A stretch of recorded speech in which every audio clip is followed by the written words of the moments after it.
So guys, the climax of the championship season takes place tomorrow with the richest game of English football taking place, the championship playoff final. Let's, for the final time this season, predict what's going to happen.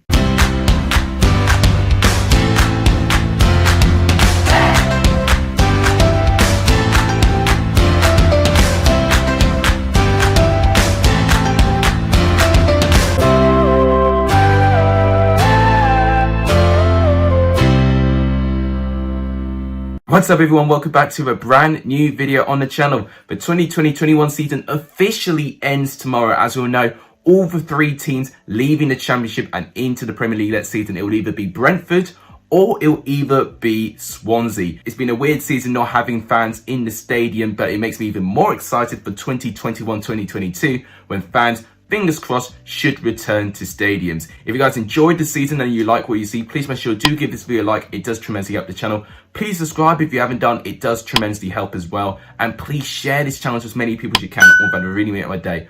Also, if you happen to see my prediction for this game already on Matt SB's channel, let me know in the comments down below and make sure you do give Matt a subscribe as well. But without any further ado, let's cover in depth what I think will happen in this game. So here it is guys, the climax of the championship, the playoff final, Brentford against Swansea. £170 million at stake with this game. It is the richest game of English football and it comes down to this. So Brentford and Swansea are the two teams making it in this final. Brentford got through to the final by beating Bournemouth. And as you can see here, this is a squad that Brentford went with against Bournemouth.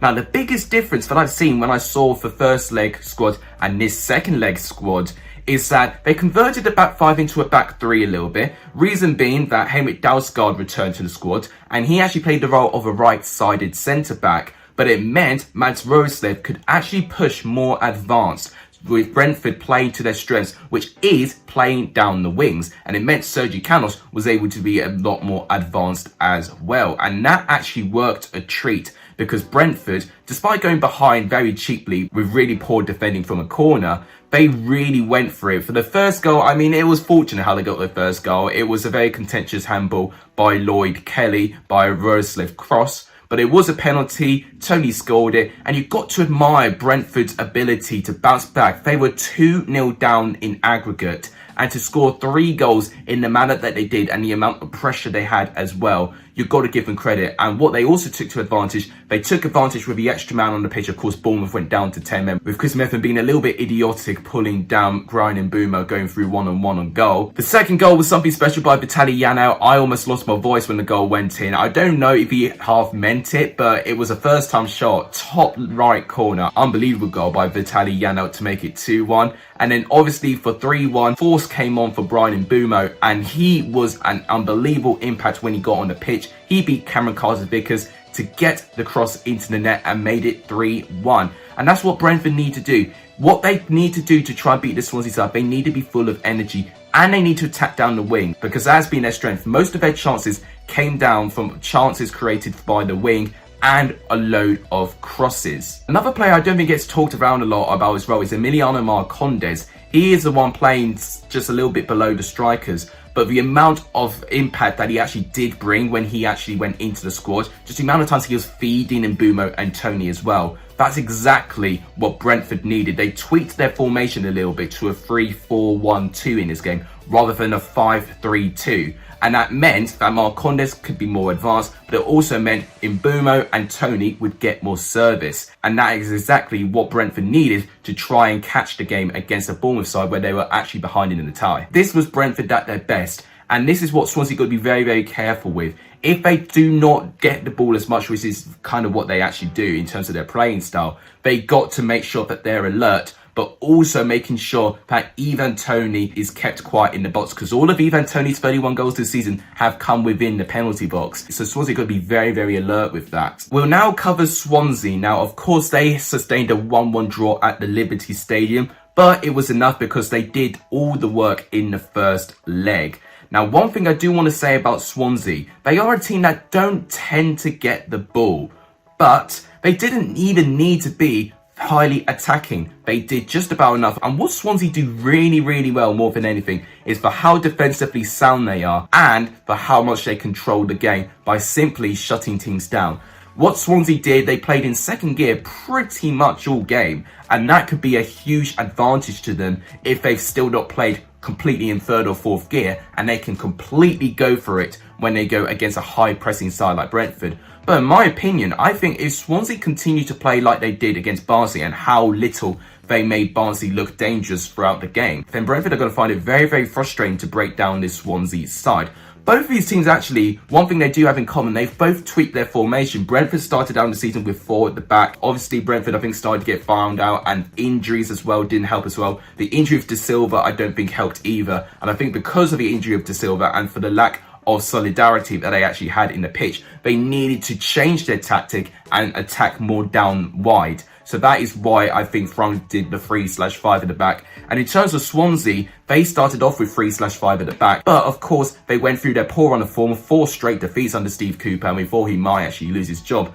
But clever Steve Cooper, he switched to 4 at the back and he's found a partnership that he trusts. Mark Gueye and Ben Cabango, both of them were absolutely brilliant for Swansea against Barnsley in both of their ties. I think Steve Cooper, more than anyone, has got a real selection dilemma. This is the predicted lineup according to WhoScored.com. So apparently Brentford are going to go for 3-4-1-2, which is the exact same formation that Brentford used against Bournemouth in the second leg. And Swansea with a 4-3-3, that's exactly what they used against Barnsley in the second leg as well. I'll be very surprised if we see any massive changes in the squad and the formation at this point.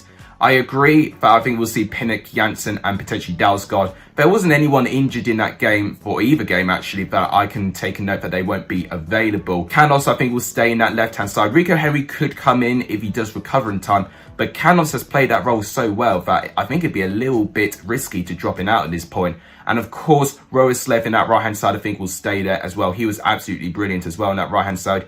Janelt Jensen will keep this place with Marcondes. The midfield battle is going to be very, very interesting because, of course, I think the Swansea midfield three will stay the same. Jay Fulton, Matt Grimes and Conor Hurhan. Matt Grimes getting the only goal for Swansea in the second leg. If Brentford can limit the amount of passing he's done, because one thing that Matt Grimes does, his passing is absolutely on point. But if you shut him down, you could definitely keep him quiet.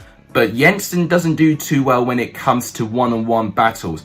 Definitely, I think if they're going to have to try and keep Matt Grimes on the low, then Janelt will need to support Jensen and kind of pressure him and make it a 2 versus 1 situation to kind of limit the quality there.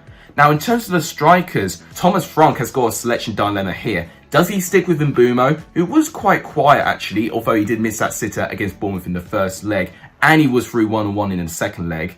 Does he keep Mbeumo in the squad, or does he put Marcus Forss in, which is what WhoScored.com has predicted? Or, in a Swansea's perspective, do they keep Wayne Routledge in the squad? He did come off injured, but it looked like that the injury wasn't as severe as it was. Or do they bring someone like Liam Cullen? But I think in terms of the wider players in the attacking options for Swansea, they'll stick with Jamal Lowe and Andre Ayew, because Andre Ayew will have the experience. He'll be a big influence in that change room. Conor Hurahan winning the playoffs with Aston Villa, he'll be a huge difference in terms of getting this Swansea side, getting them to win the playoffs. Now, one thing I fear about Brentford is their lack of experience of winning in the playoffs. They've been in 10 playoffs now and have lost 4 playoff finals. And I think when you lose a playoff final, it does stick with you. And I think with Brentford, they've got a lot more pressure with them being the favourites in this game as well. Swansea, though, of course, they've not been a team that have been in the Championship playoff final for over 10 years. But the players they have in their squad have been there before and have won playoff finals. And that extra bit of experience could take Swansea a long way. It is a clash of styles. Brentford will have a lot of the ball. They'll likely pass around and attack via the wings. So the likes of Jake Bidwell and Carl Norton are going to be very, very pivotal for that Swansea team. Overall, Brentford will know that they've been in this exact same position last season and they cannot afford to lose this again. Steve Cooper not being in the playoff final, but of course has had huge experience of being under pressure, of course, with him being the under-20s manager in the England squad before. I think the squad on paper and in terms of the style of play, Brentford should edge it. But what Swansea would do, they'll highly press Brentford, win the ball back of them, dispossess them, and potentially hit them on the counter-attack as well. Because Brentford do like to try and push forward, and from the fact that they were done twice against Bournemouth on the counter-attack. I think that is exactly what Swansea will do against Brentford as well. That could be their kryptonite. To predict this game is so difficult. The last two meetings ended 1-1. Both games were dramatic. To reiterate on what I said on Matt SB, Carl Norton got sent off for Swansea in the game at the Liberty, and Andre Ayew had a last-minute goal disallowed offside in the Brentford Community Stadium. So I hope for drama, and unfortunately, when Brentford played against Fulham in the playoff final last year, it ended 0-0, and of course, the flurry of goals came in extra time. This could be a very similar game to that, you know. I've already made my prediction on Matt SB's channel, and I will stick with it. I would definitely feel like this will be the result. I'm going to say a 1-1 draw after the 90 minutes.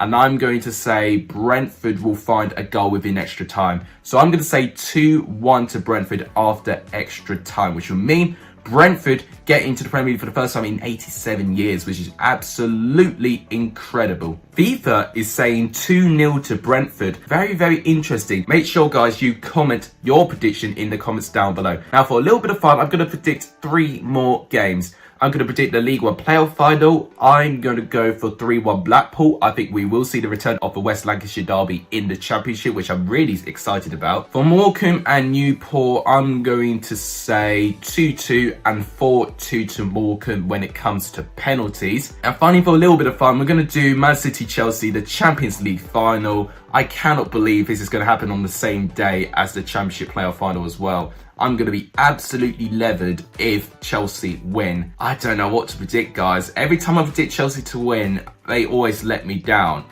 So what I'm going to do, I'm going to say 1-1 after 120 minutes. And I'm going to say Chelsea win on penalties. It's happened in the Champions League final before.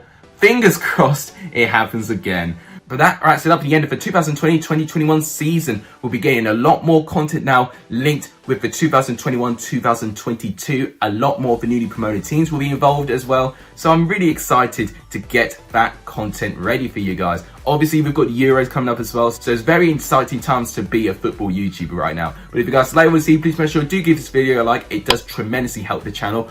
Please subscribe to the channel if you're new around here. We want to push to 550 subscribers as soon as we can. We're nearly there. And please share this channel to as many people as you can. All of that would really, really make my day. But thank you guys so much for watching. You guys are legendary if you're still on this video. And as always, take care, everyone.